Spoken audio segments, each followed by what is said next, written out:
All right, everybody. Um, our speaker will introduce herself, but I'll just quickly say we're off to our next speaker here, Kafui Sawyer, who I've known for several years now, who is probably one of the biggest leaders in the African Canadian psychology community. So I'm very, very delighted that she's here to speak.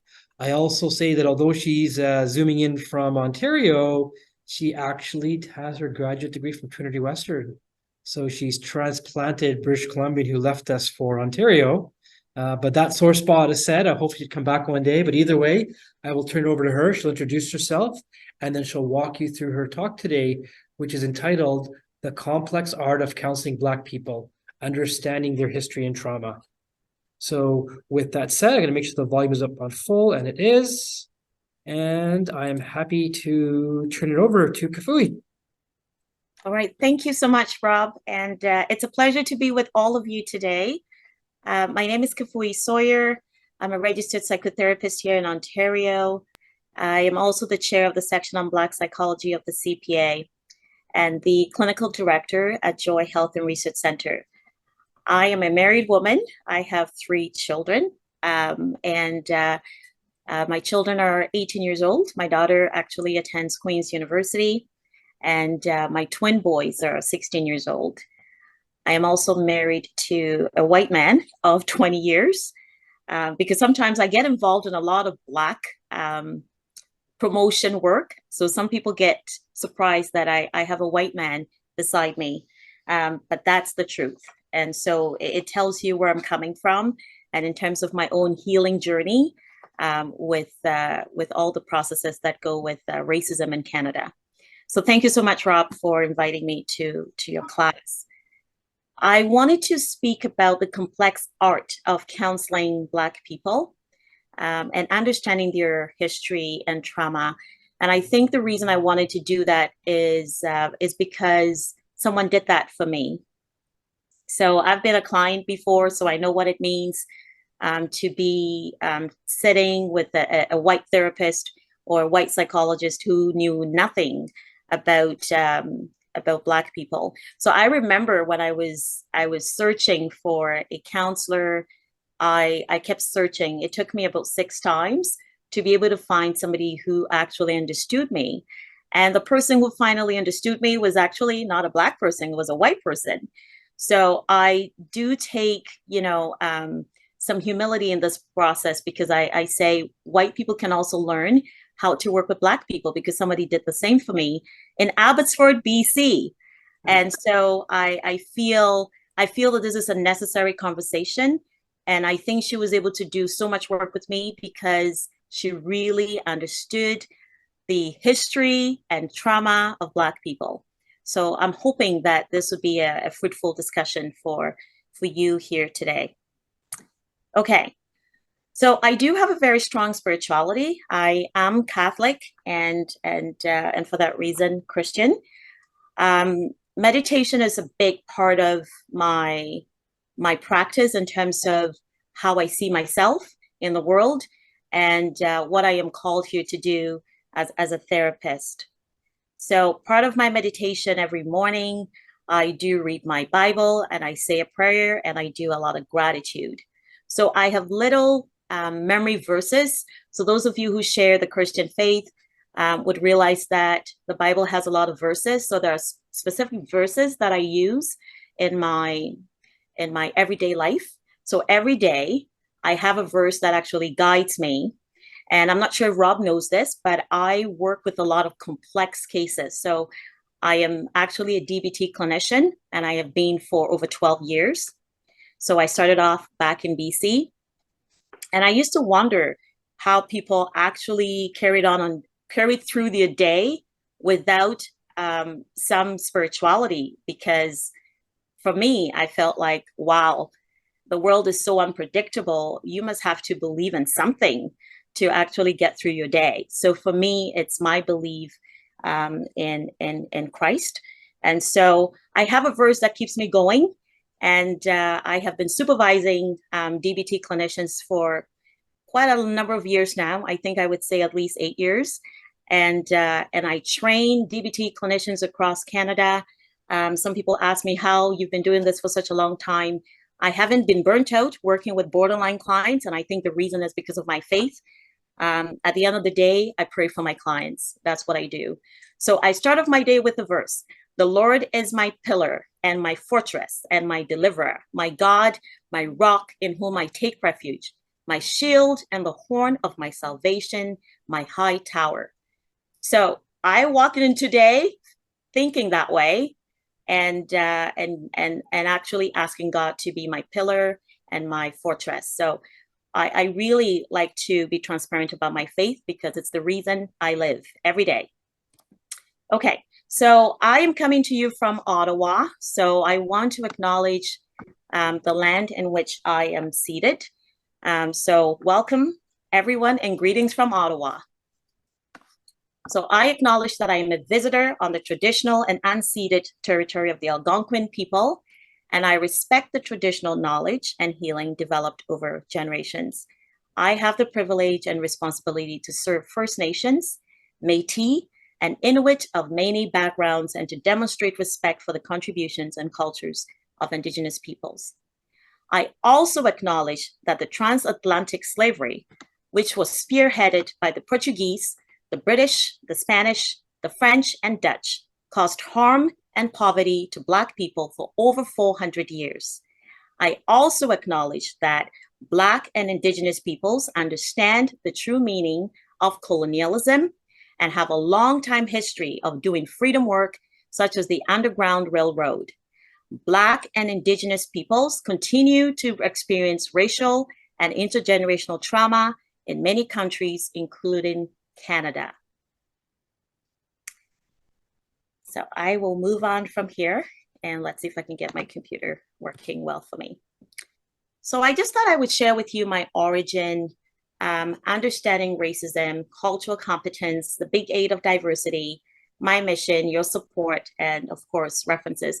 In between there, I forgot to include that I will be talking about racial trauma. So that's an overview that's not included in my slide in this overview right now, but you would see it in my slide as we go along. So this presentation may make you uncomfortable because we're really talking about Black people. And most people are actually, you know, the dominant race in Canada are white people. And so, and white people also have a history with Black people. And white people oppressed Black people. That's the history. And so for that reason, a lot of people feel uncomfortable when we talk about that because we all know that history. This talk will include a discussion of race, racism, and trauma. We are socialized not to talk about many of these issues. Many people do not engage with this material because they're afraid of being perceived as racist. We will talk about all of this anyway. You may be upset by some of the material, and if so, that is natural and healthy. I always say that because my husband is white and I've been married for over 20 years. And so I know that sometimes he gets uncomfortable. So that's natural and healthy. So my origins. I was born in Nigeria and I was raised in Ghana. For those of you who don't know much about Ghana, Ghana was actually one of the major slave ports in the world. And that was where a lot of people were actually shipped into the US, Canada, and the Caribbean for slavery, really. And so if you were to go to Ghana, those of you who would love to visit Ghana, it's a wonderful country, beautiful people. I will kindly ask that you visit the Elmina Castle or the Cape Coast Castle. That's where you get to see the atrocities or you get to hear the story of what my people actually suffered. And so I wanted you to have that, you know, history about my upbringing. And so growing up in Ghana, I was always informed about what happened in Ghana. So Ghana used to be called the Gold Coast. So Ghana had a lot of gold and natural resources that Europeans were very interested in. And so, you know, they visited Ghana. Some of it came through religion. And so, you know, it was quite, I should say, an endeavor in terms of, you know, the people in Ghana and the people from other West African countries who were enslaved into the new America. Okay, so I came to Canada for university. So I've been living in Canada for 25 years. So you can only imagine how old I am. Most people think I'm just a young person, but I think I'm a little old. So I'll leave it as that. My parents migrated to the States, so my family is American. My mom lives in Chicago, and my dad lives in Kentucky. I am actually, I come from a very big family. So some of you may be asking, oh, why do your parents live in different places? Well, my parents are divorced. So I come from a family that was together for a long time. And after 32 years, my parents called it quits. So I also have that trauma in terms of what happened to my family after my parents were together for such a long time. So I come from a big family. I have 7 siblings. I also married an Acadian, and Canada became my home country. So my husband is from New Brunswick, Nouveau Brunswick, and he's an Acadian. So Acadians are usually, you know, they come from France. I still remember my husband used to say, oh, no, I'm not a Frenchman. I'm not a Frenchman. I'm an Acadian. And we did a genetic test on him and realized that he was 92% French. So he couldn't run away from, you know, not being French. He is French. And I have a Christian faith and spirituality. I've talked about that. I've lived in 4 countries: Nigeria, Ghana, the US, and Canada. So I think I do have some diversity in terms of, you know, my own lived experience. Why am I interested in talking about this? So I was quite honored when Rob asked me to speak to the class. And I think the reason I was interested in doing this and talking about this was, you know, the quote from this article that I had the privilege to be a co-author on. And it reads, "True change requires a vision, a map, and policies with teeth, eyes, and hands. As the Canadian healthcare system has failed so many people with serious mental health concerns, it is the responsibility of the profession to work towards meeting this need for all Canadians, with special attention paid to the most vulnerable and undeserved communities. We are a diverse group of scientists who are alarmed by these issues." See bios. So this is an article. I did share this article with the Counselling Psychology group.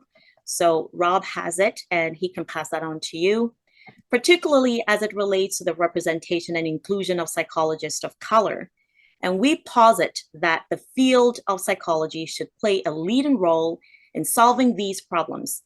We are concerned, however, that psychology itself is part of the problem.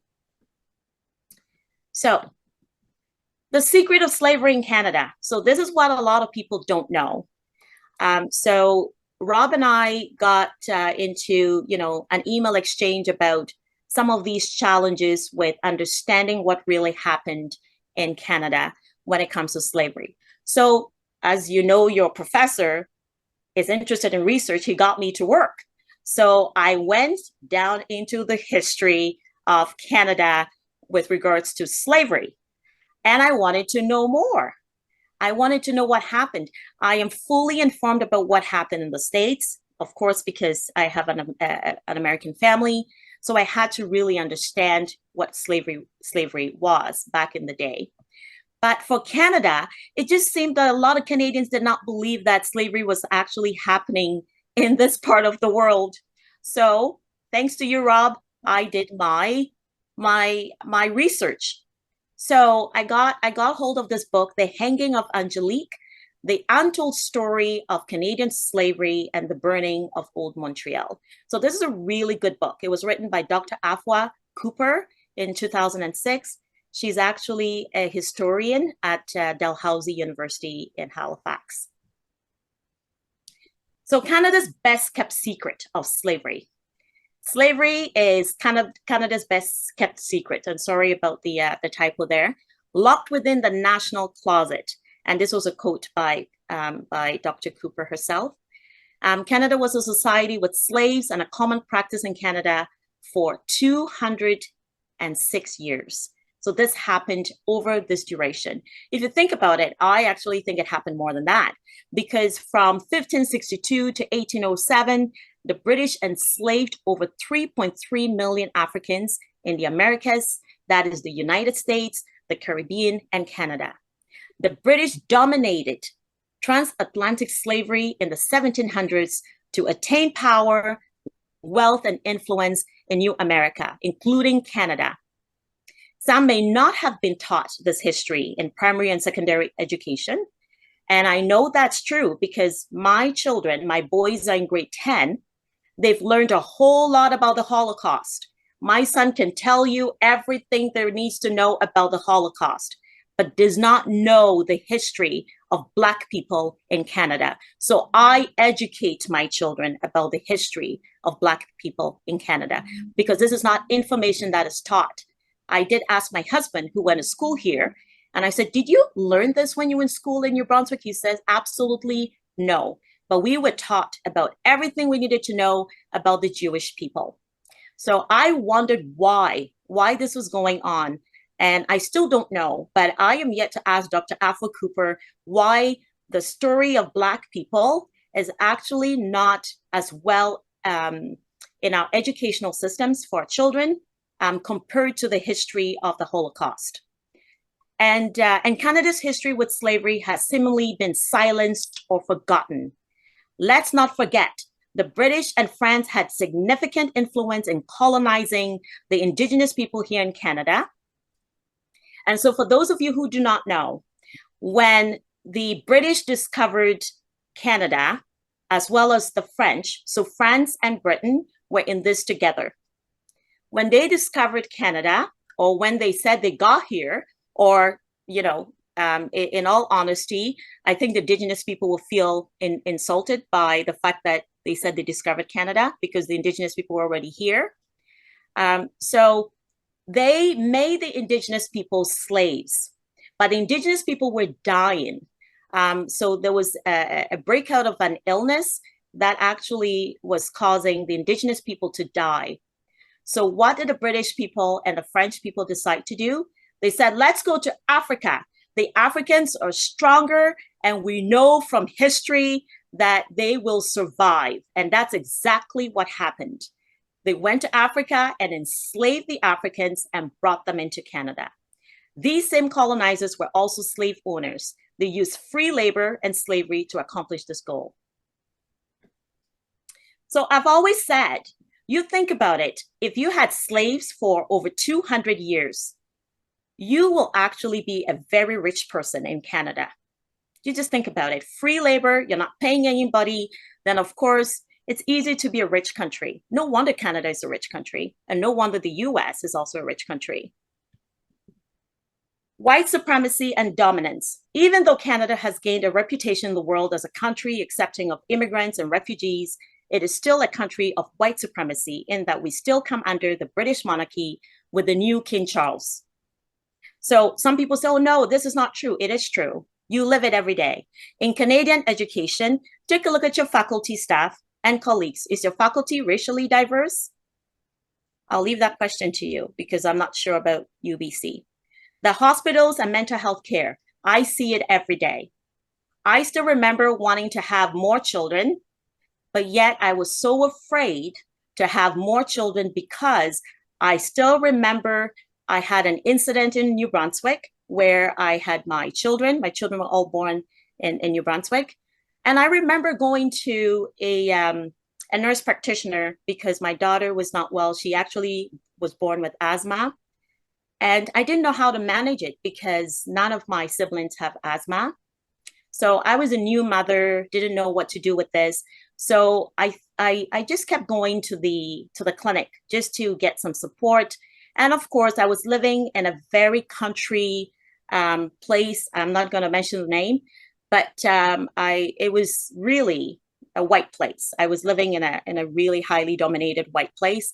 So I didn't have any of my Black people around. And so I said, I'll just go to the clinic. You know, it's free healthcare. Let me just go and ask about what I need to do with my daughter who was struggling with a lot of asthma. You will be shocked from what I heard from the nurse practitioner. I still remember her saying to me, if you come back here again, I will call the child protection services because it looks like you don't know how to be a parent. This was what was communicated to me by a nurse practitioner running a clinic in New Brunswick. So every time I think about it's actually surprising because I left New Brunswick when my twins were 6 months old. I really was struggling in that province. There were really some beautiful people in New Brunswick. So those of you who come from New Brunswick, I'm not trashing you, but I'm actually speaking about my own experience as a Black person living in that province.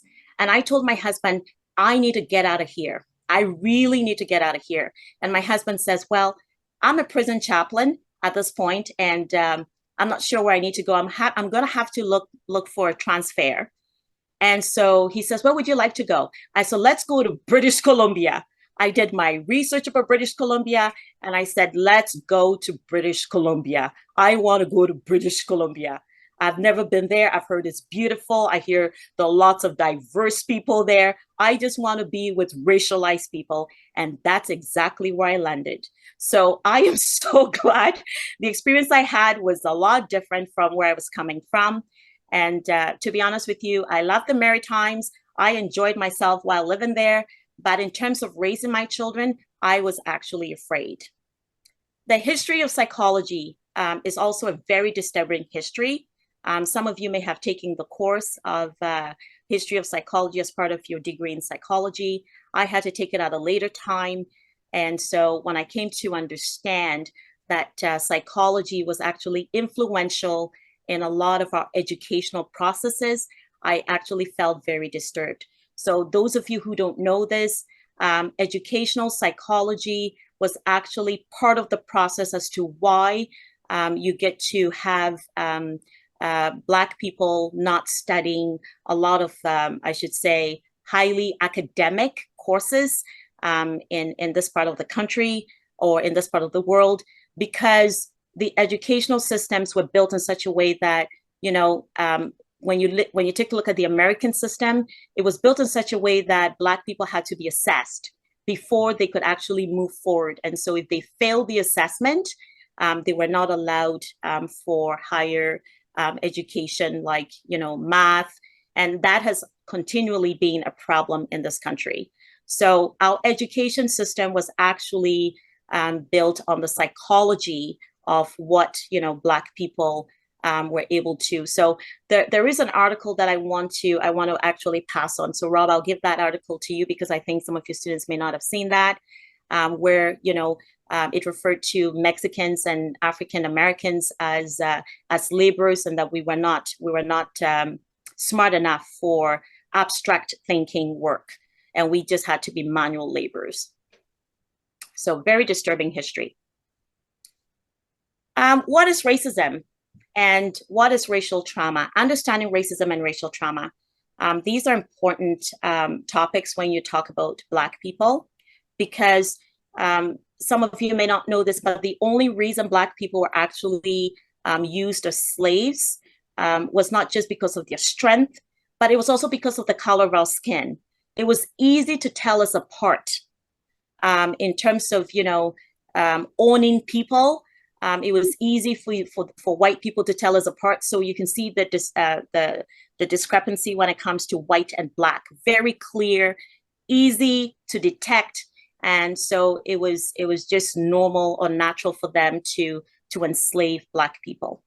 So color has everything to do with it. When people say, I don't see color, they're lying. They do see color. And colorism is a problem in this world. The lighter you are, it's easier for you. And I know it. I see it. I live it every day. My daughter is white passing because my husband is white, of course. My daughter is white passing. Going through school was easy breezy. My sons are not really white passing. One of my twin boys is as dark as me, and the other twin is a little bit, you know, in between myself and my husband. And they're treated differently. We see it all the time. It's right in our faces all the time. And so that's our reality as Black people. Racism is systemic. It is structural. The systems in Canada were built on racism. That's just the way it is. The development of policies, procedures, laws, and practices to benefit and maintain white people in power.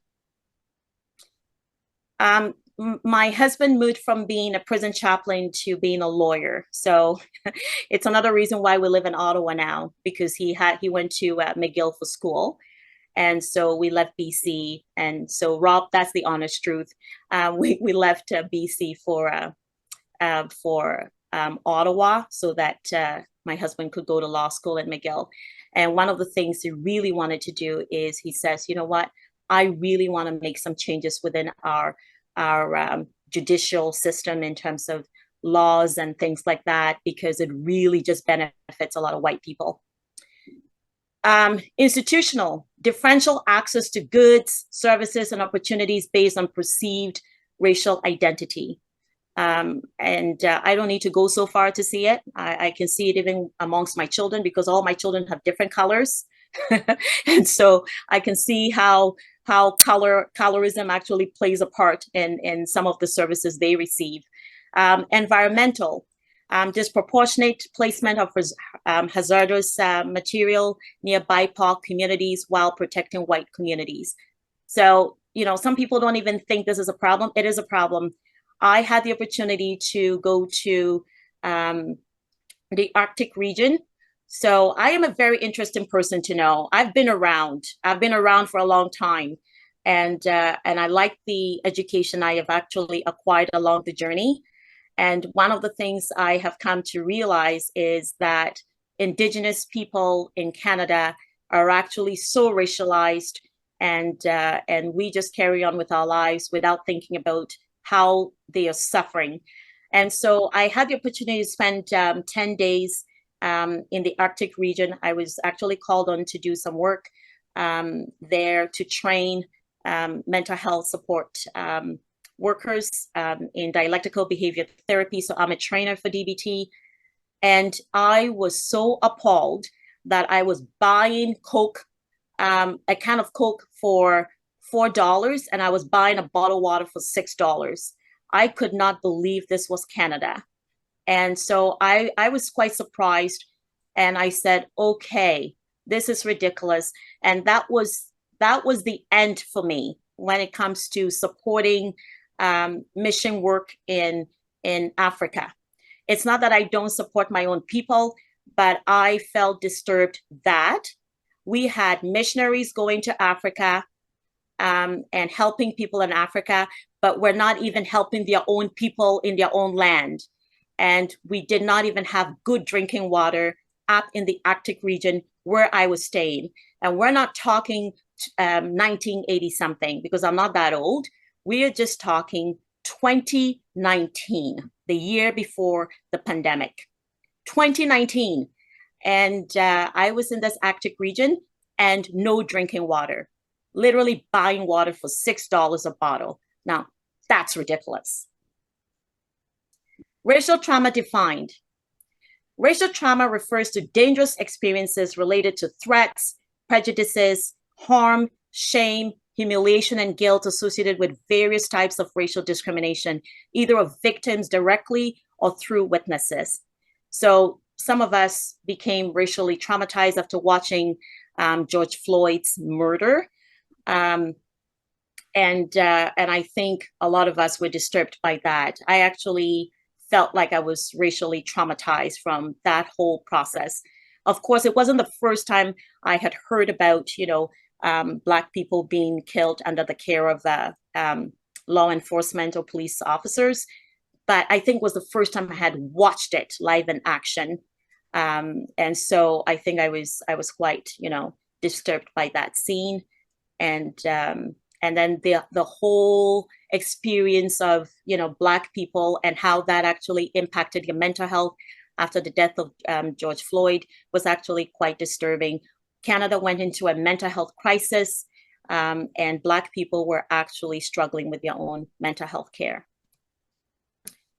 So when you think about, so I took this image from an article that was published by Dr. Jude Sanat from the University of Ottawa, his recent article on racial trauma. And I just think it has a lot of information in there that you will be able to understand, because I think, you know, most of you are already in this field, or all of you in this field, so you understand historical trauma, intergenerational trauma. We're talking of developmental hindrance and lifespan impacts.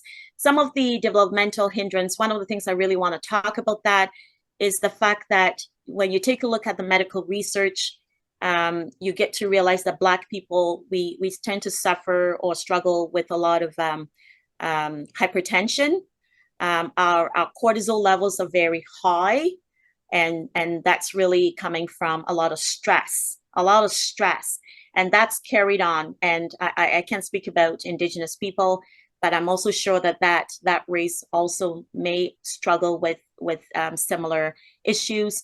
And I also heard that the Jewish people also have high incidence of cortisol levels as well. So these intergenerational issues are real issues that are happening to these racialized people. So racial trauma is a thing. I do assess racial trauma, and I started doing this work during the pandemic. So some people have talked about cultural competencies when it comes to counseling or psychology and how things are changing.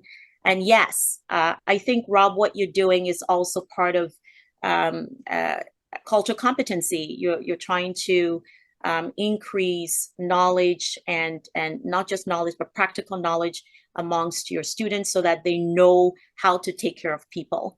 You don't need to be Black to actually treat Black people. It helps, especially if Black people are triggered by you know, a white person. They may actually not want to see you if you're white. But for some of us, I'm not triggered by white people. I just speak my mind. It's no wonder I married a white man.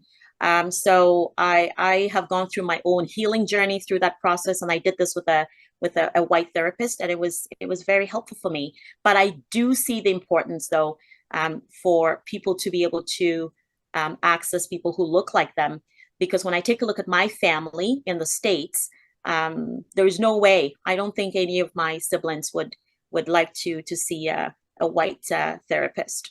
But I'm okay with it. Maybe because I've done a lot of work, and maybe because Trinity helped me do a lot of work on myself. So I'll leave it as that. So the laws are changing, racial groups are changing, attitudes are changing, racism is changing, the language is changing. We're seeing a shift in terms of our psychology processes. Of course, you know, the CPA has the Black psychology section, which I actually was the founding chair. I got to work. I said to myself, we need to do better. We can do better as a country, whether we like it or not. We are a racially diverse country. It's beautiful to see different colors. Let's support people who are actually undeserved in our population, or undeserving in our population, who have not done who have not had a lot of services. They've not been served well, and so let's support them. So I think our cultural competencies are probably changing, and it's a process. And would we ever get there? I think we can. I really think we can, if we put our racist attitudes and beliefs aside. I really think we can. Okay, so racial disparities, they cause inequitable access. And I think we just need to remove structural racism and allow people to actually access resources that are well needed for them. I think we put a lot of barriers. So when you take a look at those who even come into counseling, it's a lot of white people who seek services because they can afford it, they can pay for it. And so part of the journey here is, what are we doing? So one of the things we are actually, a group of us are actually working on, is trying to get the government to take a look at providing a universal mental health care program. I think we can do it. If we did it for medicine, we can do it for mental health care. And that's important. It is important. Our mental health is just as important as our bodies.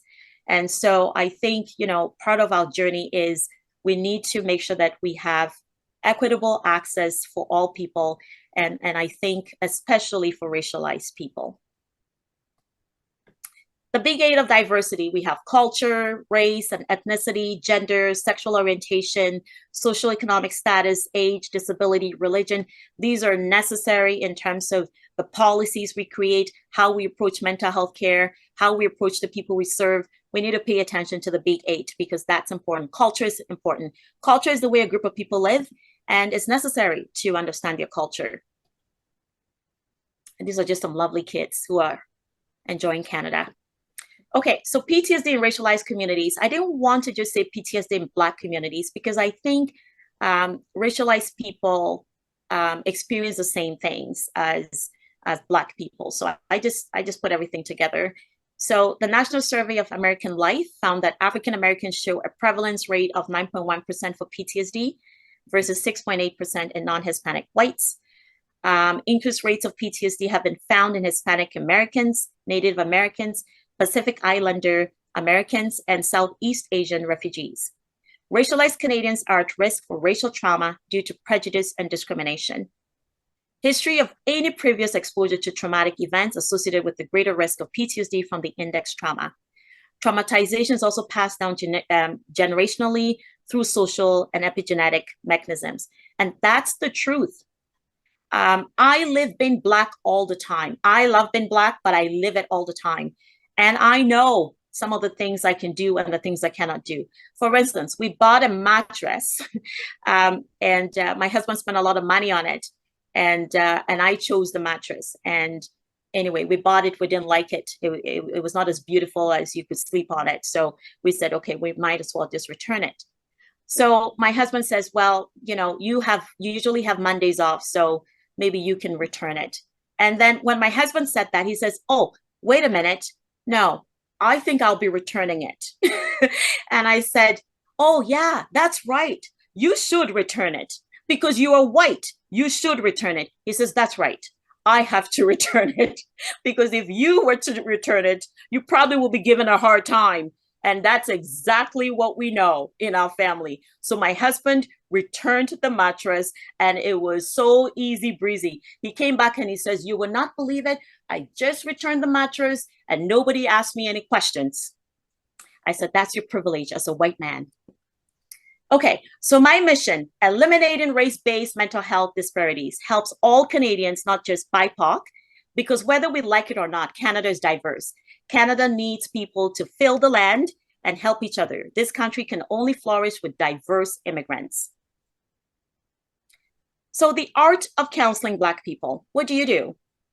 Actually, I don't think there's anything different. I think the most important thing, people from a dominant race should actually think about is the history. Understand the history, understand the trauma. Because when you do that, you actually come into the process or into the relationship with empathy because you know the story of Black people. So there's nothing really special about the counseling process itself except what you know before you enter into the relationship. So while you're in the relationship, be warm, smile and make eye contact. Be honest about your privilege and promise to be humble so you can learn and understand. Also admit that you may have some professional gaps because of your racial privilege. And what I mean by that is there may be things you probably need to go and learn more about because you're working with a Black person. So that's just a professional gap. And that's part of continuous education, or what we call professional development, which we all need to do from time to time. Reflect back. So when you're meeting with a Black person and they say something to you, you do the same. Your basic counseling skills, the things you know how to do well, do the same. Show genuine empathy. I think for me, that was a breakthrough for my counseling with my counselor. She was a social worker. She showed genuine empathy. Acknowledge their thoughts, feelings, and actions. And so this is where those of you who like to do CBT a lot in your work, you may struggle with that. And that's why I usually don't start with cognitive behavior therapy in my practice with Black people. I actually don't even go to CBT. And I'll tell you where I go.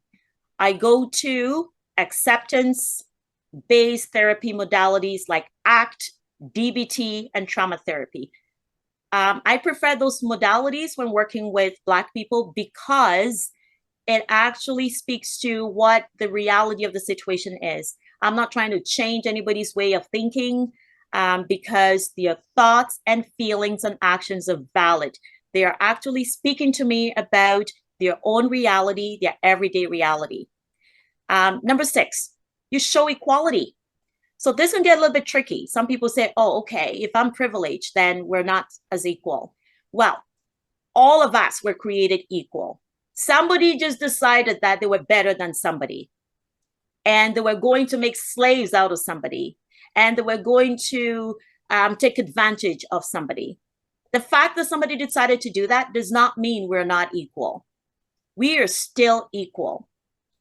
The fact that you have more privilege than me does not mean that we're still not equal. So treat your clients as equal, not as fragile or incompetent. You're better off going that route.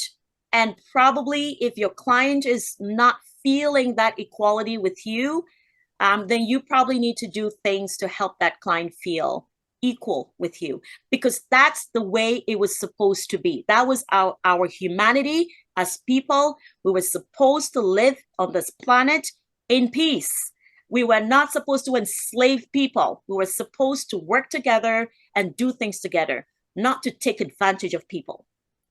But as a community, that's what we ended up doing. So you can use your counseling process as a way of going back to what should have been.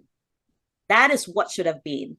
And so treat them as equal, not as fragile or incompetent. I put out here, I'm also promoting my section, of course. So thanks, Rob. The Black Psychology section of the CPA. Come join us. Of course, there are more white people than Black people, because I don't know if any of you know of any psychologist who is Black. But if you do, I'll be happy to have a number, because we're really suffering here in Ottawa. I only know about 3 clinicians here in Ottawa who are Black psychologists. So I could sure get some referrals if you have any, you know. So check out our newsletter. This was our old newsletter, where our new newsletter is coming out in June very shortly. And so I'm happy to pass that on. We have some wonderful articles there, but the name of our newsletter is Ignite. So I just wanted to share that. This was a past event. So we hosted the CEO of the American Psychological Association, Dr. Arthur Evans. He's actually a really good support person for me. He was quite instrumental in helping me move the Black psychology section forward. And so I do appreciate him as a person and also as a friend. Dr. Maiza Akba is the Chief Diversity Officer. And so we hosted this, I should say, presentation for Black History Month this year. And the theme was, Are We There Yet? They spoke really well. We have the recording. If you want it, I'm happy to pass that on to your professor. A Mass Read article, I talked about it. Lions at the Gate, How Weaponization of Policy Prevents People of Color from Becoming Professional Psychologists in Canada. I am not going to say much about it. I think you should read it and come to your own conclusions about what's happening in Canada with professional psychology. What can you do as a student in psychology? Speak up. Speak about the facts, about injustice, not just what you believe. If you can see it happening, say something. Don't be silent. Say it or put it in writing. If you don't feel heard, go to the media. Advocate. Advocate for racially diverse faculty, staff, and students in your program. Programs are not going to change until you have a racially diverse group of people represented in your program. Get involved with community programs that support BIPOC mental health. Example, in Ottawa, we have the Jewish Family Services, the Canadian Mental Health Association. faith-based groups such as a local church with racialized groups, public health centers. Yeah, get involved. Join the section on Black psychology. We also have a group called the Black, Indigenous, and Racialized People's Psychology. But you can join some of these racialized groups so you can learn more about them. If you really want to serve a racially diverse group of people, I think you're going to find the knowledge to do it and the competency to do it when you hang around these people. Attend conferences or seminars that promote education on equity and culturally responsive care. A good one is a CPA. I know the CPA itself has quite some problems that we're also trying to work on, but it's a good start. The mission is positive. So you can join a positive mission because you want good things to happen in that organization. Engage in research activities that amplify the voices of BIPOC. Join in the effort to collect race-based data in psychotherapy or in psychology. This is a book I just wanted to put out there. And it was written by Dr. Monica Williams, Eliminating Race-Based Mental Health Disparities. It's a really great read. I really enjoyed reading it. It allowed me to feel really competent to do racial trauma assessments for clients. I think those of you who are interested in this kind of work and working with a diverse population, in my opinion, I think it's a great reference. So these are just some recommended readings. And thank you. Thank you for having me today. Great. Thank you so much, Kafuri, for taking the time here. I guess early evening in Ontario there. Thank you so much again. I'd like to turn it over to the audience here, see if you have any questions or comments. Please do project your voice. Otherwise, I'll have to repeat the question to Kafui. So, any questions or comments? Yep. Yeah. Thanks again for a really engaging talk. I'm wondering, you mentioned like genuine empathy from your white counselor that helps to kind of create that comfort for you in those sessions. Was there anything else in particular that stands out that you remember contributing to that? That's a really good question. When we talk about genuine empathy, and that word really is a DBT term. And the reason I think it actually works is because when you are with a person and you're genuine, you can tell. You see, that's the gift of therapy. You know it. And so if counseling or psychotherapy or psychology is your calling or your vocation, you can know when you are not being genuine. I know it when I'm not. So just think about it. You are flowing in your counseling process. Counseling is supposed to be a flow. And so you are flowing, and because you're flowing, your client can feel it. They can feel it. They know when someone is genuine. And I think as you do that genuinely, you would know, and you can check in with your client. Do you get a sense that I'm getting what you're saying? That's a really good question to your client. Do you get a sense that I am getting what you're actually sharing with me? Check in with your client. And maybe if they tell you no, then you may have to check in with yourself. Or maybe you may want to seek supervision about that. Like, my client doesn't feel like I'm getting them. So maybe you can ask your client, what am I doing that is not actually helping you think that I'm getting you? Because I think I'm trying. So I think that's a really nice conversation. My therapy sessions are genuine sessions most of the time. I can't say 100% of the time, because depending if I'm not feeling well and I feel like I still need to come into session, I may be, not as genuine as I want. But really, my clients would tell me, Kafui, you look off today. You look like, what's going on? And I'm honest. Oh, I'm not feeling that great. Okay, I appreciate you still coming and listening to me. So I think it's important to be honest about yourself. And I think I love DBT because to me, it's the only therapy where I get to be myself. I get to be true to myself. I can't lie about who I am. I can't lie about how I feel. And I think my clients appreciate that. And you know what? Borderline clients would tell you if you're not being true. Great, thank you. Other comments or questions? Yes, I'm going to project your voice as well. Thank you. Hi, Kafui, it's Lori. Thank you so much for this talk. My question is, have you noticed over the years, from when you started at Trinity, and I know you have a lot of experience training and supervising, have you noticed a change in cultural competency that might speak to a change in how we're training clinicians? Yes, I think that's a really good question, Gloria. We are moving towards a process of knowing. I think it's a little bit slow, but I think we're getting there. Some of what we're doing today is also part of the process.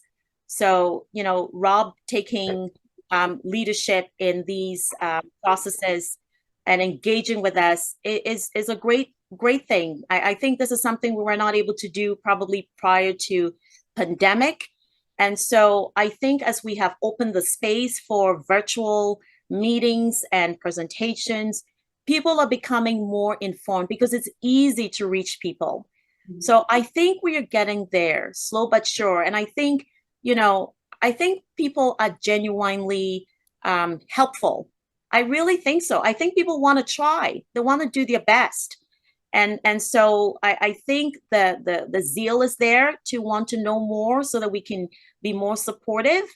And so I think as we continue to talk more about these processes and engage with students who are up and coming in psychotherapy and in psychology, yeah, I think this is doable. It is possible.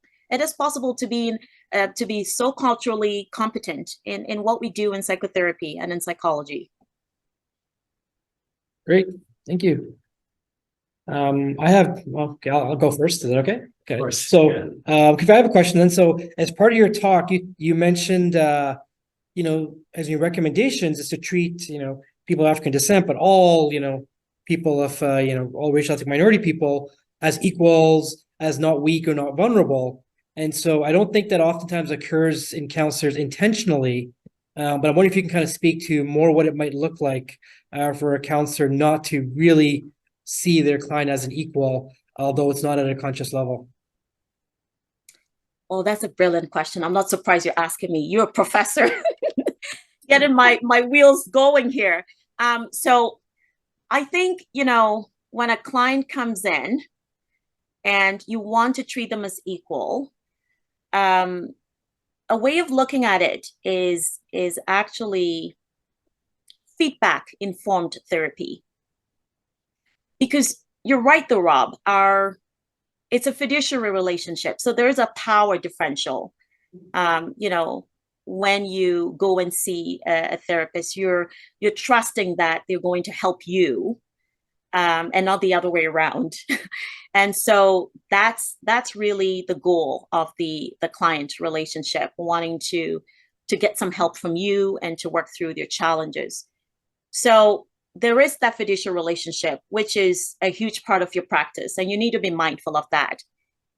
The equality comes in when you check in. You ask your client for feedback. Are we doing what you really came here for? Even doing what we call a session rating scale. And this was actually developed by Scott Miller, Dr. Scott Miller. And I remember years ago when I worked for the Ministry of Children and Family Development, he came out to speak in BC, and I was so honored. In fact, actually, I was the one who picked him up from the airport. And so I remember that story. And really, Scott Miller was talking about feedback-informed therapy, really, when you think about it.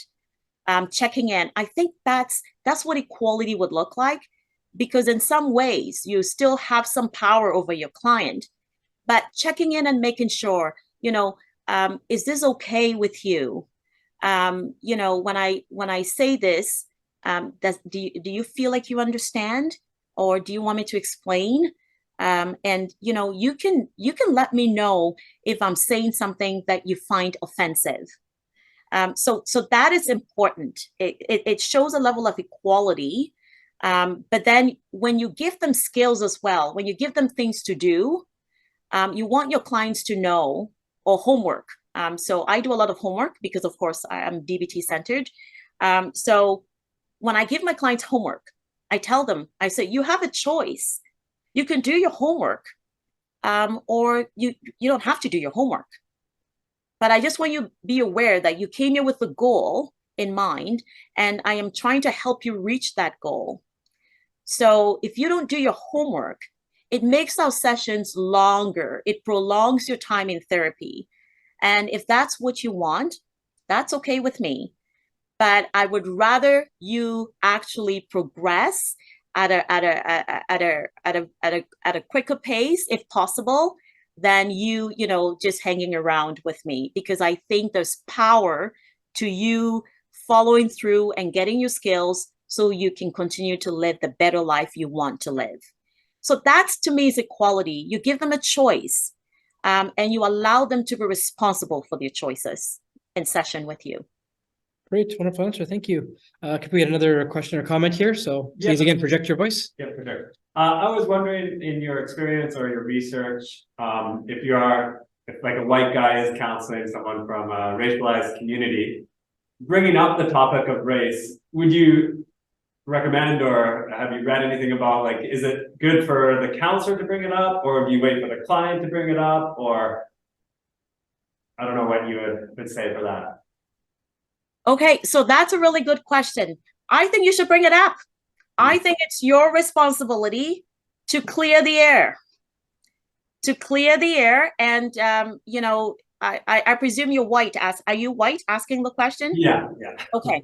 Yeah, I think it's good to clear the air and acknowledge. And if you see somebody coming in, some people like to ignore it and say, I didn't see color. I just treat everybody the same. That's not true.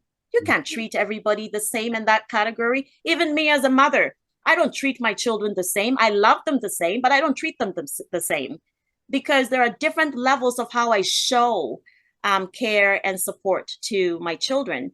And your role as a counselor, you're almost like, in that dynamic where you want to show care. And so to show care, you can say, I am happy you're here with me today. I actually feel honored that you chose me.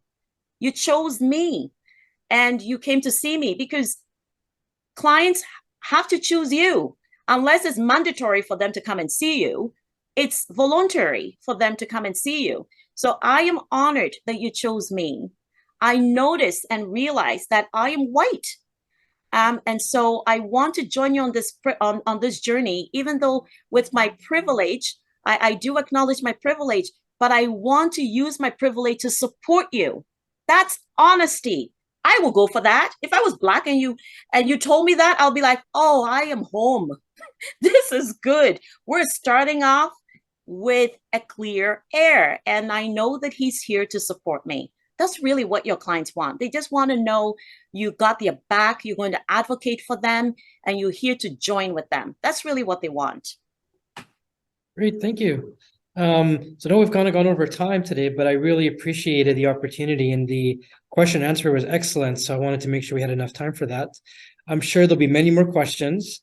I do have the article that you emailed me, so I can share that out to any of the people here who request it. It's also in press at the Canadian Psychology Journal, so you can look it up online as well. But I'm happy to send it along. But Kafui, thank you so much. It's always a pleasure to chat with you. Our many email exchanges. I assume you'll be at CPA, so we'll have an opportunity perhaps to catch up in person as well. So I wish you the best on your continued journey forward, and for the remarkable work that you're doing with the CPA. There are a few people I can say that I think are going to be one of the top leaders in the field, and I think you're going to be one of those. So I'm looking forward to your continued development and really shaking things up in our field in the years to come. So. Well, thank you so much, Rob. Thank you everyone for having me.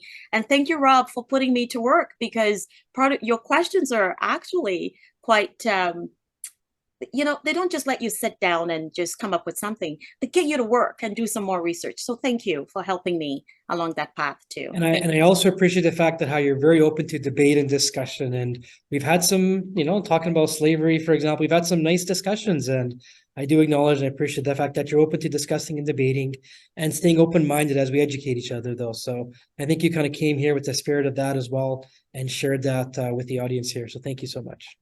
Thank you. Have a beautiful day, everyone. Bye-bye.